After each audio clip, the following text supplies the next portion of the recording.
I'm going to ask for a little bit of indulgence because I threw out my slide deck this morning and felt like there's really only one point I want to make today.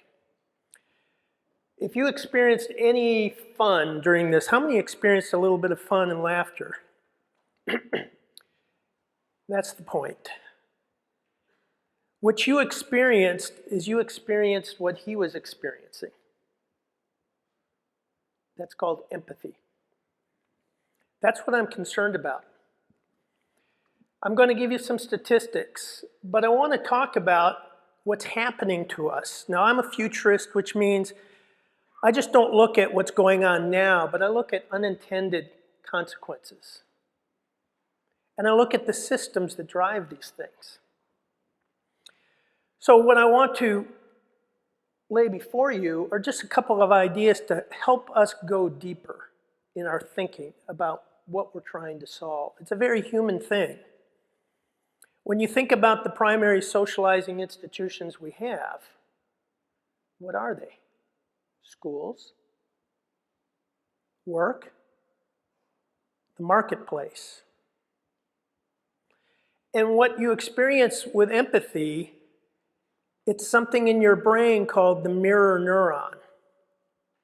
And you can either build it, shut it down, or let it atrophy. And so when we shut it off, we objectify others, we put them into categories. They become enemies. When we turn it on, I can put myself in somebody else's shoes. And I can see the world through their feelings and their eyes. It's an instinct. And so all of this started for me asking the question, watching the social fabric. How many are a little bit concerned about our social fabric? Yeah. So I decided to pull one thread just to see where it would take me, and that was the empathy. And it happened. I do research in education as well. And I started hearing teachers talking about kids coming back not ready to learn. And that was curious to me. I spoke to Glenn in the back. He was telling me about his daughter and stepson. And what they were really referring to are the social and emotional skills. Can't self-regulate, don't play well, can't follow instructions. That's all emotional stuff, self-regulation. You can't do cognitive work if you're not self-regulated. Stress is one of those things that takes you off self-regulation. What we don't realize is that over the past 2 years, Dr. Jernigan says that what we've gone through is similar to wartime conditions for 2 years. We've gone from a population of about 5% experiencing PTSD up to about 30% on the high numbers. We know what the other mental health things are. So if we're going to drive towards doing whatever, work wherever, whenever, however, with no institutional framework to rebuild social capital, that concerns me. And I think it's a design issue. Deming said that the system is perfectly designed to create the results that it's getting. So when I look at several attempts and interventions to get people back and they don't do it, to me that's a system design issue. It's not an individual issue. The Great Recession, system design. Trying to get leaders to be involved, great. But if the system is the same, then it'll drive the same behaviors. Now, place and design is a powerful way to help shift behaviors. How many know who Nicholas Christakis is? He's a social network designer. Well, you know, if you take the carbon atom, depending on how you design it, you can get either graphite or a diamond. It's all about design. And he talks about designing social networks. You can design a social network that is at each other's throats, or one that's very cooperative and collaborative. Design is powerful. Now, one of the things the pandemic did is it unleashed new technological capabilities we've had since about 2007 with the iPhone. And we've all become experts in virtual meetings. Teams, how many are now experts in Teams? Or Zoom? Where before it was just kind of, it was always there, we just never thought we needed it. But every medium, Marshall McLuhan says, the medium is the message. Every medium has its own built-in biases, its own strengths, at the expense of others. So when we went to this virtual environment, we traded content for context. So last night, how many of you had really good conversations that you haven't had in a long time? It was like a drink of fresh water, wasn't it? I had 4, I just didn't even look at the agenda. I just sat down. I had 4 really in-depth conversations. I found with Mara over here that we grew up in the same city. She went to a competing high school, but I won't hold that against her. But we went to the same college. We're somewhat contemporaries in the industry. That's context, right? I have a whole new relationship with her that you can't get in a two-dimensional environment. And then when I was talking to Sarah, and she nailed it. She said this new virtual environment is efficient, but not effective. I said, wow, that's good. This venue here, I'm getting ready to go to another conference in real estate in Chicago. How many are going to that conference? You know that's going to be a different experience, right? It's going to be about 2,000 of our closest friends. It's going to be content heavy, no time to process or breathe, and we're just going to kind of run, scurry, because that's what we traditionally do. That's why I love this event, because I get to talk and think. And remember, democracy is based on literate societies that can reflect and think about ideas. So that's another thing that's happened too. You know, the average attention span of an adult now is 3 minutes. For college kids, it's 65 seconds. That's how long they can focus. We can focus. Now we know it takes about 15 minutes to get into a focus rhythm. It takes 45 to 90 minutes to actually do what Cal Newport calls deep work. The average executive gets only 15 minutes of time to think in a day. So one of the arguments is that we haven't lost any productivity because of the pandemic. All we did is shift the shallow work from the office to virtual or to remote. I think it's more of a problem with redesigning work and the workplace. If I knew I could come to work and get 90 minutes of uninterrupted time, I see smiles, like Is that ever going to happen? But imagine, work is the #1 cause of stress in your life, according to Harvard Medical.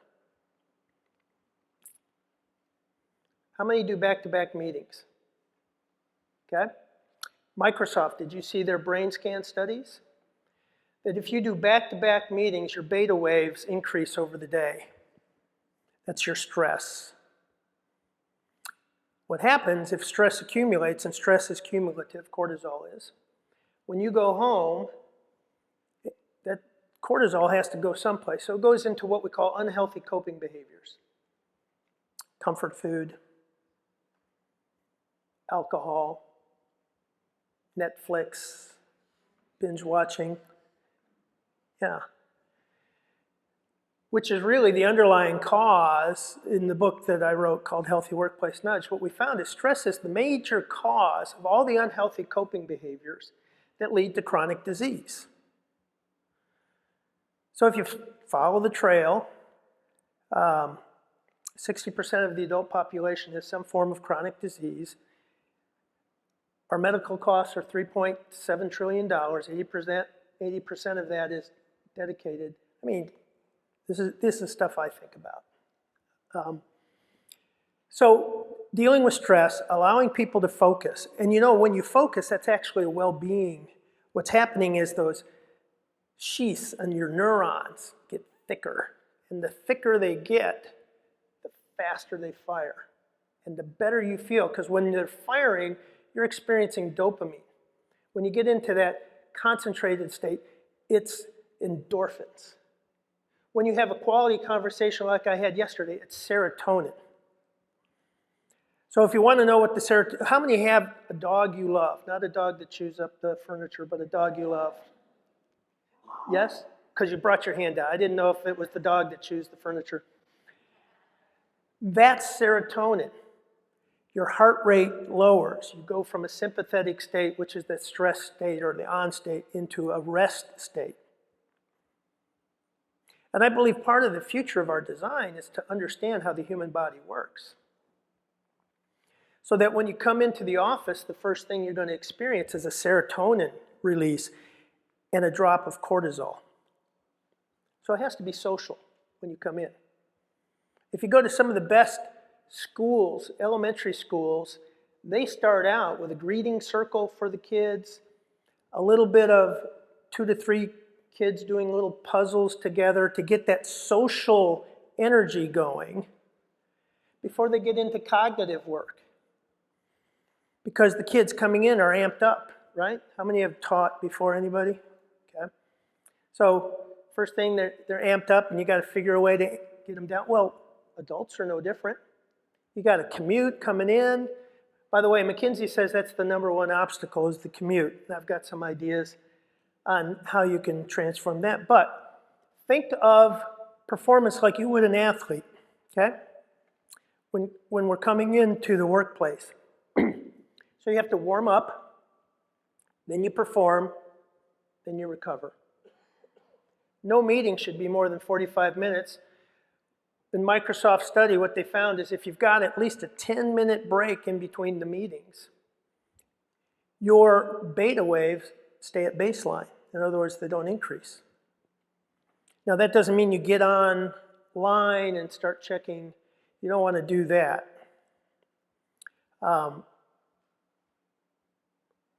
And retraining, how do we do deep work? Again, that's going to be retraining. So what we want to be able to do is not necessarily come back to the office, but come together. This is going to fill my bucket. This experience for these next 2 days is going to fill my bucket for a while, right? We need these bucket-filling experiences. And especially for new people that we're onboarding. I have found over the last 2 years, new people coming onto projects that are virtual, they flounder, absolutely flounder. I also have found that conflict is higher. I'm dealing with more drama in the workplace. And what happens is that because we're not together and Your first name? Josh. Oh, Josh, right. Yeah, okay. I didn't recognize with the haircut. COVID. So if Josh and I are having trouble, but we never get together, then I go through a little I create a story about it, right? It's called NIMSU. Y'all know NIMSU? No information, make shit up. And so that's what's been going on a lot because we don't have the mediating environment of sitting across from each other and talking. So I have a big concern, not necessarily that we embrace hybrid or whatever, but we think about these kinds of times, social times, to fill our buckets. We need our buckets. We're social animals, right? Now, the only reason I can think of that social animals who are experiencing higher depression because we're not with each other. Brett gave me a number this morning that the average number of people that we have that we could call at 2 a.m. for an emergency is 1. Is that right, Brett?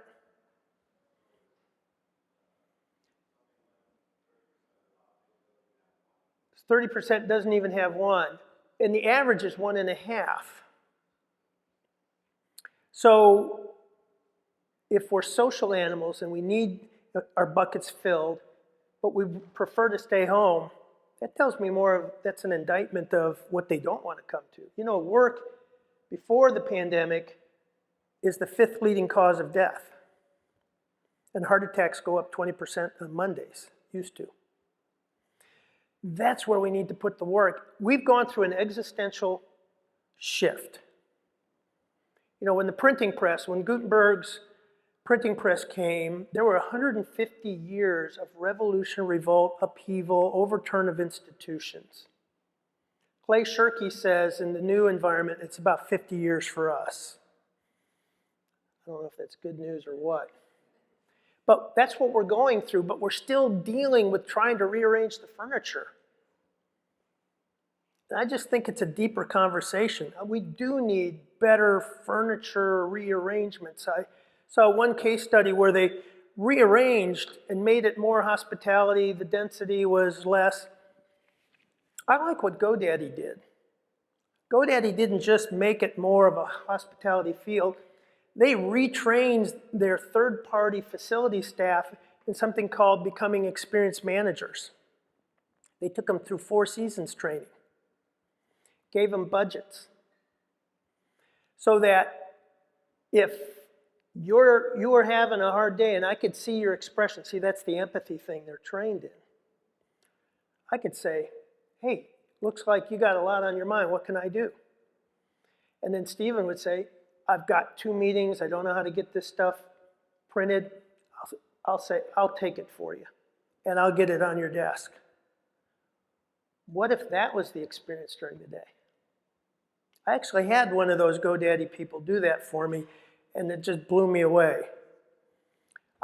We had our workshop, I was getting ready to pack up and leave, and she said, don't you do that, let me do that. I said, I've never had that happen to me before. Those surprise ahas are human things. So I think it's so important. I'm going to go back to what I think might be not an equivalent time, but a parallel time. It was 1943, October, in the UK, after England was coming out of the war and it was in rubble. And they needed to redesign the House of Commons. And there was a lot of debate on going away from the typical party adversarial debate design to a semicircle, because they were saying they wanted a group that we're all in this together. Makes sense. Then Winston Churchill gets up. And he makes a speech about how having debate was vital to democracy as opposed to having speeches. How looking at each other face to face was vital than just seeing everybody in the round. And he fought for that. And then this is the quote we all know. We shape our buildings and they shape us. and that's the context. I think we can do deeper work, and I want to spur some conversation. I hope this was provocative, and if you remember one thing, it's all about the empathy. Thank you very much.